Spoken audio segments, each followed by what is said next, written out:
Alrighty, folks, I think it's time we get back on this old girl. It's been about a week and a half since my last video. Had to replace a bunch of water lines and stuff for the house because old steel pipes decided they wanted to rot and start leaking. So, got a little bit of time, a few hours of daylight left, so let's see what we can get done. I've got the flywheel off. It's over chucked up in the lathe. I'm gonna try and turn it down a little bit just to give it a fresh surface. But that involves unplugging the hoist and using that 220 cord to plug the lathe in. Right there. So yeah, we're gonna get that flywheel turned down a little bit. And then I checked my bank account and it told me to reuse the clutch that I have. So that's what we're gonna do for now. The clutch worked just fine. The truck ran and drove just fine. So I'm not gonna be crossing the country with this truck. So I mean, we're just gonna send it. If I have to replace the clutch down the road, these aren't too hard to do. So it is what it is. So I'm gonna get that cord unplugged, plug in the lathe, and then I'll maybe give you a little bit of a clip of me running the old LeBlonde. So let's get it. All right, lathe is running. Grinder ready? Let's go! No, I'm just kidding. But we are gonna get this hoss pulled over here. I'll get her set up and we'll make a pass. As you can see, it looks pretty damn good. But my cutter is dull and I got lazy. I was joking at first, but believe it or not, I really did use that. That was the rough cut. That was a knockdown. And that was to smooth it out. Nice and smooth. Cleaned up really nice. 10 out of 10 would not recommend. It's a lathe. It's supposed to do lathe things. But I'm too lazy to sharpen the cutter. Moving forward. More to come. Alright, I'm here putting this clutch on. The Magnum. This is the clutch and pressure plate from the LA engine, because why wouldn't I reuse that? It's in good shape. Anyway, I don't have an alignment tool laying around that's the 23 spline input. All I have is 10 spline input. So what do? I make do with what I have. 3/4 inch bolt, sleeved with a piece of pipe that fits tight in the hub. The 3/4 inch bolt fits nicely in the pilot bearing.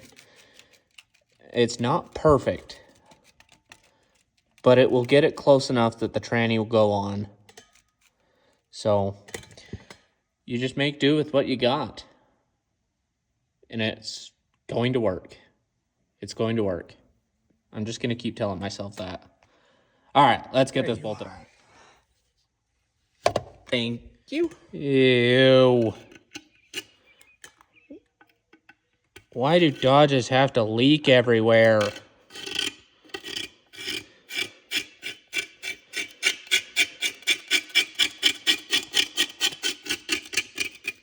Yeah, I'm gonna be here a minute. I gave up on cleaning it. I took it out to my pressure washer and my pressure washer was being stupid, so it is what it is. I just don't even care. Because the transmission is still an oily, nasty mess. So, whatever. It's better than it was.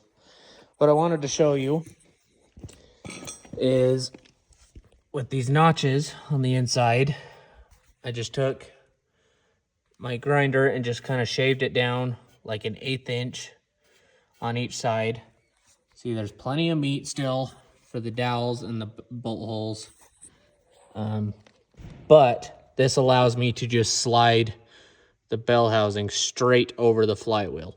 No more of that weird, wonky finagling it, put it up, twist it, pop it, none of that crap. Just slide it straight on, no problems. Now, for the other thing, before we can put the bell housing on the block, is we need to notch it for this crank sensor, which they made it really easy to do this. No guessing on where to do it, because you got your dowel, then you got this bolt hole, the sensor, then this bolt hole. Now, if you come over, look on this bell housing. That was the passenger side of the block, right? So this would be the passenger side of the bell housing. So you got your dowel hole, you got your bolt hole, the sensor goes right here on this thick spot, and then you got another bell housing bolt hole.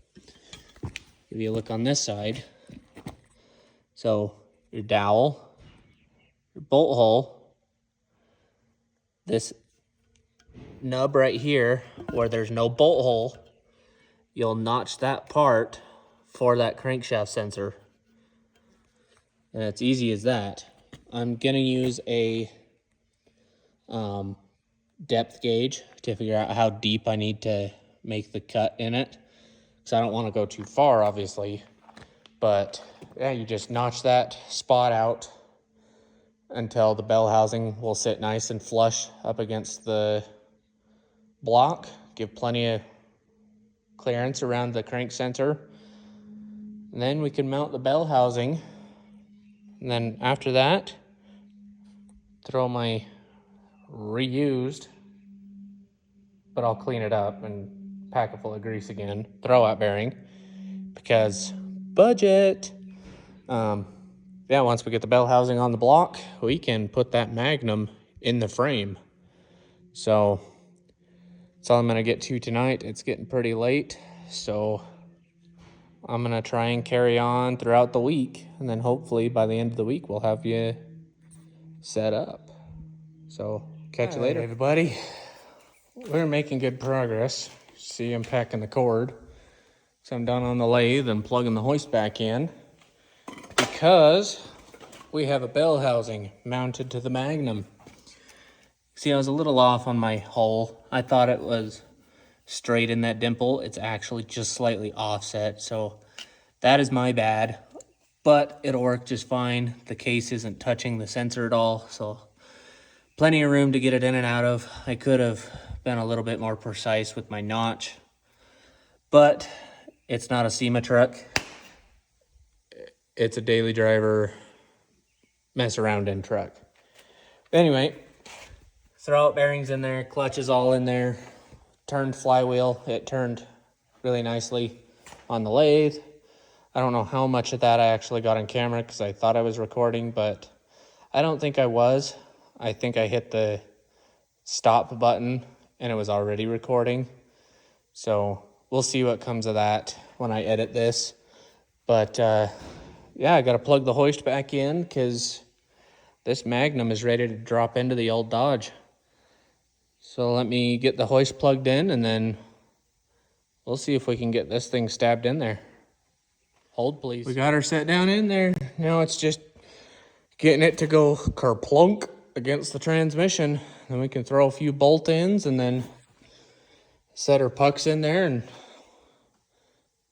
she'll be sitting in there.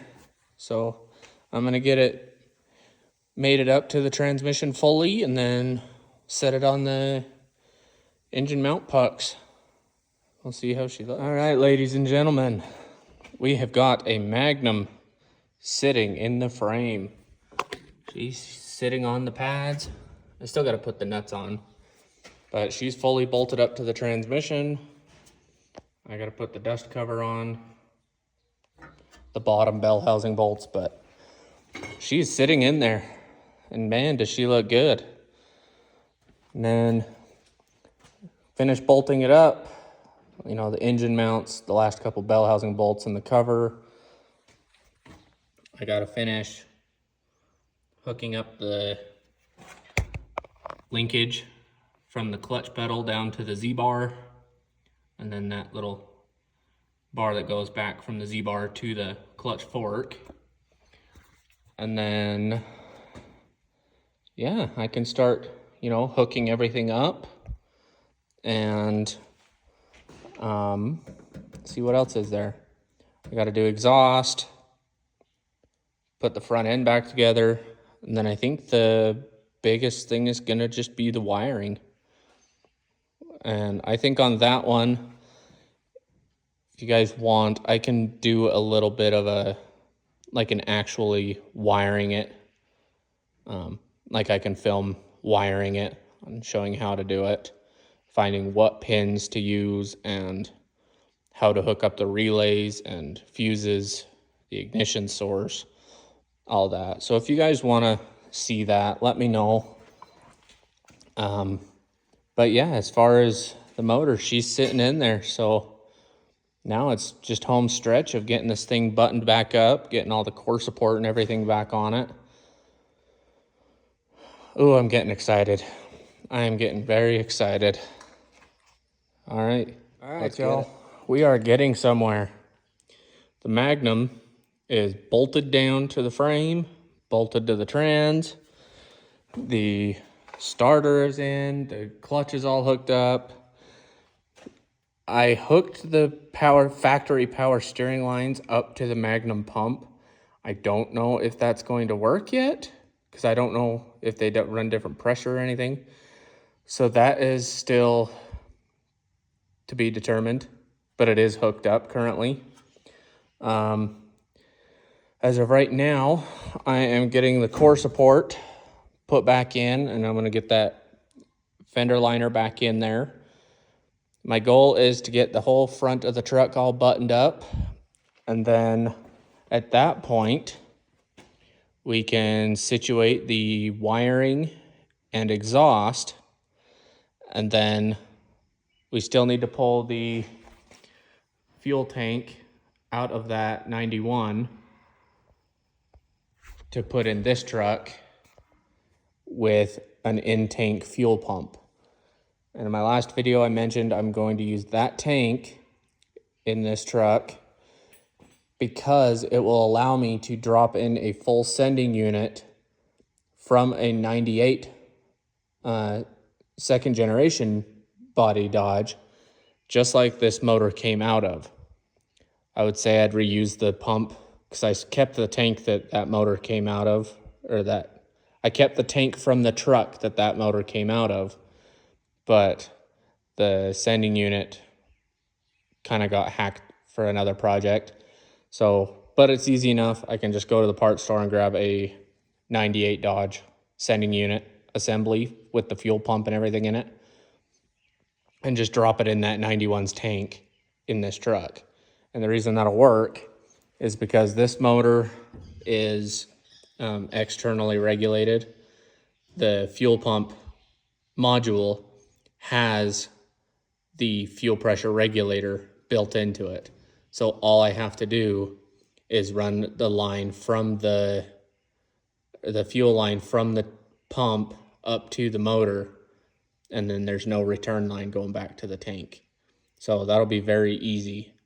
And then I'm just gonna order the AN fittings that will go right on here and clip right to that quick connect right there, and then straight back to the fuel pump module. I'll get another one that clicks onto that.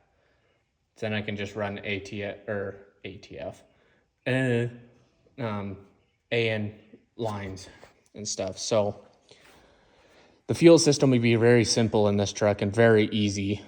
And then obviously I need to run a wire back to the pump for the actual pump. And then the sending unit itself, the level sensor, in theory should be wired the exact same as these trucks were. They just need the wire that goes back there to it. But I'll show all that later when we get to it. Right now, my focus is getting this front end put back together, the fender liners all in it. That way we can start going through this harness and figuring out what we need to wire this thing. I'm going to get on Amazon and order one of the pre-wired relay fuse boxes. They're like 25 bucks. But I was looking at the diagrams and that should work perfectly. And I'll go through and show, you know, how to hook these up to run a standalone system. But I think I am gonna take this harness apart because there's so much that we don't need and I just don't want a bunch of extra stuff in here. Obviously I need to pull the headlight harness out of it, but these two plugs went to the spark control computer, and then these are for the old starter relay. We're not using that anymore. Yeah, everything that we don't need, I'm gonna try and pull out of it, just so there's not a bunch of extra garbage in here. But yeah, I'm gonna get this front end buttoned back together and then we'll go from there. Everybody, and as you can see, we got the grill on, the core support, the lower valence piece. All that's missing is the bumper up front, but everything's all bolted up nice and tight. Really all that's left is we got to throw the radiator back in, and then we can hook up the hoses. Other than that, realistically, the only things that's left is get the exhaust figured out. Then we got to get the fuel tank out of the other truck, get it put in here with a second gen fuel pump, and then we can tackle the wiring. I think the wiring is going to be a video all on its own because that's just time consuming and tedious. So I think the next episode we'll slap the radiator in it, get the fuel tank pulled from that other 91 Dodge and get it put in this one with a sending unit and fuel pump, and we'll run a wire for that, and then we'll figure something out for the exhaust. I think we're just going to use the factory manifolds off of that other engine over there, and then yeah, we'll just hook it up. So I think we've gotten pretty far. I got to find an alternator because when I pulled the alternator off, the two little studs for the fields snapped off instead of came off, so I got to find an alternator for it. But yeah, I think we're on the home stretch here. So I hope you guys are liking what you're seeing. If you guys want me to go more in depth and actually film what I'm doing as I'm doing it, I can try and do that. But I think for right now, until I get comfortable in the game, I'm just gonna keep doing these progress update videos. But we'll see what the future holds. If this goes somewhere, then we'll learn from there. So anyway, guys, thanks for watching, and I hope I can see you on the next one. Later.